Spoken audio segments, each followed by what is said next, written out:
This week for Feed My Pet Friday, we'll be feeding our new Cuban False Chameleons.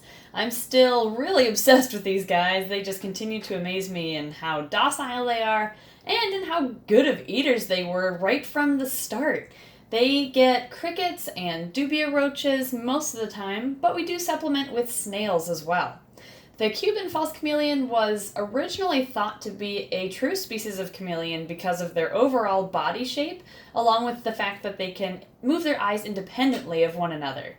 But it has been since confirmed that they are a species of anole. So then people thought that they were an ancient species of anole, but recent studies have now shown that they are actually a pretty new species. They make sure to very thoroughly chew their food, so it's kind of entertaining to speed it up. False chameleons have cryptic coloration, which is a type of camouflage. Basically, they blend right into the twigs and the branches, and they have laterally compressed bodies, which means that their feet kind of face forward a bit, which helps them hang on to smaller twigs and branches. I'm sorry this clip is vertical, but I was sending a Snapchat and not thinking things through. But as you can see, they are not picky as to when or where they eat. They'll eat whenever you have food.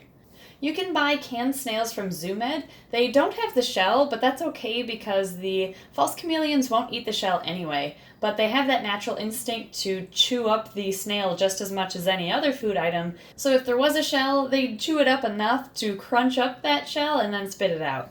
False chameleons require UVB for proper bone growth, along with pretty high humidity levels, so we have the fogger on quite often in their enclosure. You can keep them in a tank or a screen enclosure setup. Either one will work as long as you set it up correctly to hold in moisture. And for substrate, we recommend using either eco-earth or, if you're planning on breeding them, use sphagnum moss. Both of them hold in humidity quite well, and the moss is good for an egg-laying substrate. But kind of a quicker video this week for Feed My Pet Friday. I hope you enjoyed watching my false chameleons eat. Don't forget to vote for next week's Feed My Pet Friday in the top right corner, and we'll see you then.